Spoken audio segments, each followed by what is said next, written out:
Muy buenas noches. Nosotros somos el grupo número 4. La exposición de hoy corresponde a lo del sonido.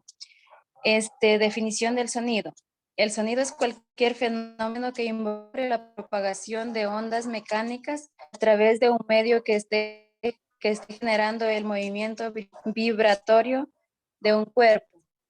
Se ha estimado que el sonido, cuando se registra a una temperatura de 20 grados centígrados, alcanza una velocidad en el aire de 340 metros por segundo. Las cualidades principales del sonido son la altura, que puede ser grave, agudo o medio, según la frecuencia de las ondas. La duración, el tiempo en el cual se mantiene el sonido. El timbre, su rasgo característico. Y la intensidad, la cantidad de energía que contiene. A continuación, mi compañero.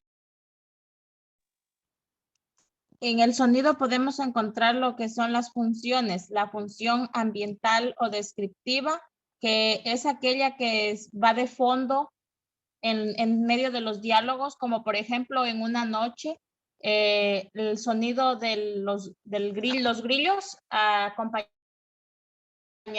y daría la vida a la escena. La función expresiva tiene un valor comunicativo y no solo de mera referencia realista. En la función narrativa sirve de nexo entre dos escenas. Al momento de haber un distanciamiento entre los diálogos, podemos usar este tipo de sonido. La función ornamental son los sonidos accesorios que dan vida y sabor a la escena, pero no son imprescindibles, es decir, que acompañan los diálogos, pero podrían ser omitidos también de la escena. A continuación, mi compañera. Sí, posteriormente en cuanto a lo que son los aportes científicos, bueno, como primer punto tenemos que Hertz demuestra la existencia de estas ondas electromagnéticas y con sus logros condujo a la invención del primer telégrafo y la radio inalámbrica. Posteriormente, Alexander Pope inventa lo que es la antena y con ella se pudo hacer las transmisiones de estas ondas electromagnéticas a distancia. Siguiente, Nikola Tesla logra transmitir la energía electromagnética sin cables, construyendo así el primer radiotransmisor. También tenemos que Julio Cervera inventa lo que es el primer sistema técnico con el cual transmitió la voz humana sin hilos entre Alicante y Ibiza. Siguiente. Ya, ahora les vamos a hablar un poco sobre el tema de la cadena acústica que tiene lo que es el sonido. Dentro de la cadena acústica del sonido podemos identificar en forma general, en forma de definición, cuando hablamos de esto, se hace referencia a cada uno de los elementos que intervienen en el proceso de producción sonora. Aquí podemos diferenciar 4 aspectos importantes. La producción de sonido, lo que se llama la emisión del sonido. Por ejemplo, en la parte derecha tenemos una guitarra que es un elemento que puede producir un sonido. Como segunda parte tenemos el que recibe el sonido o el que procesa, en este caso podría ser un micrófono. Luego sigue un procesamiento un poco más amplio, como puede ser un preamplificador. Y finalmente la amplificación del sonido en transformación de energía eléctrica, transformación de energía acústica, como ya sería en este caso, por ejemplo, un altavoz. A continuación, mi compañera. Continuando, tenemos las características del sonido, que nos dice que se dividen en 4 principales, que son la intensidad, la duración, la altura y el timbre. Dentro de la intensidad nos dice que es qué tan fuerte es el sonido, es decir, por ejemplo, cuando decimos sube o baja el volumen, estamos hablando de la intensidad con la que se escucha un sonido.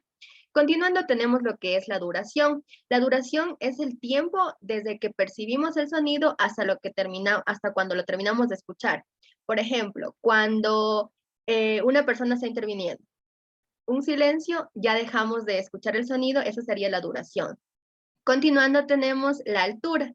La altura nos dice que es qué tan fuerte o qué tan grave es el sonido con la frecuencia que lo llegásemos a percibir.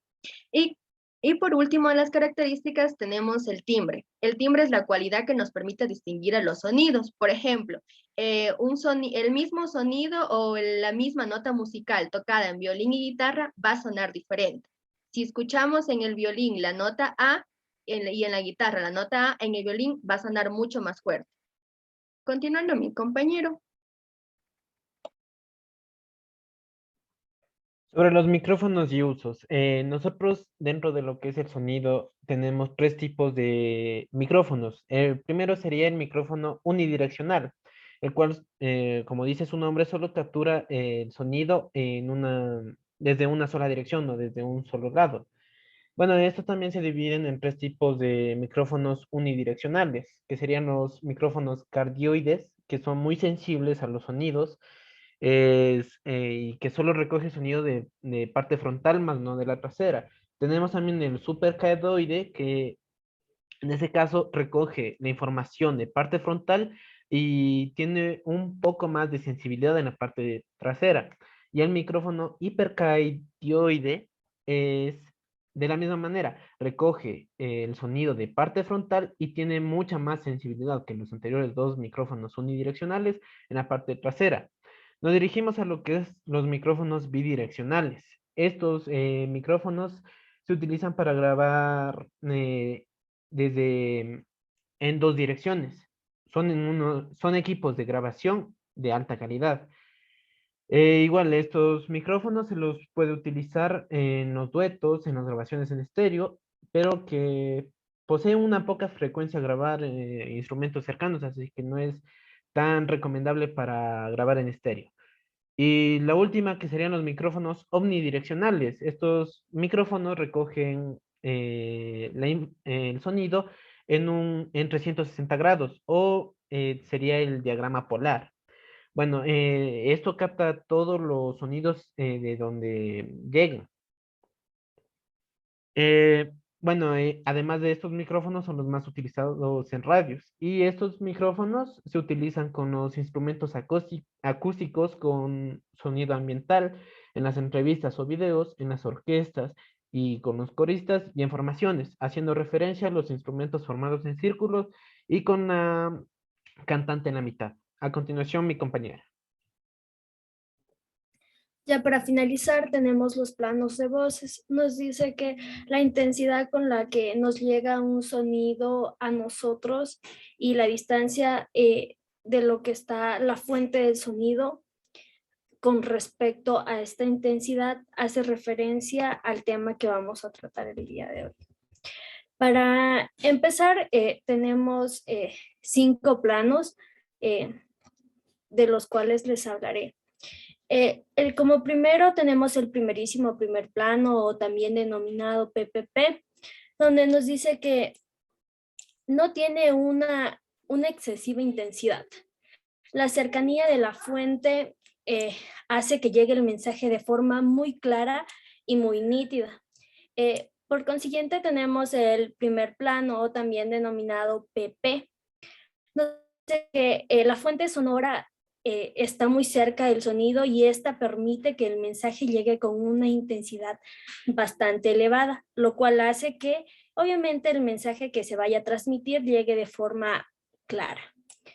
Siguiente tenemos el segundo plano denominado 2P o también llamado plano medio, donde nos dice que el sonido no llega tan nítido porque la fuente se encuentra un poco lejos de nosotros o el sonido llega con una ligera pérdida de intensidad, lo cual obviamente hace que el mensaje se pueda llegar a distorsionar. Tenemos el tercer plano 3P o también llamado plano general PG, que nos dice que se da cuando el emisor está bastante alejado de nosotros y el sonido llega con una notable pérdida de intensidad, lo cual dificulta que se pueda llegar a escuchar el mensaje de forma clara. Y para finalizar tenemos el plano de fondo o PF, que nos dice que el plano de fondo se lo ocupa específicamente los sonidos más débiles que llegan a nuestros oídos y por ende el sonido obviamente no se va a apreciar de forma clara. Y se lo utiliza cuando no queremos que obviamente este sonido no llegue a tener tanto protagonismo como la voz que se vaya a escuchar de fondo.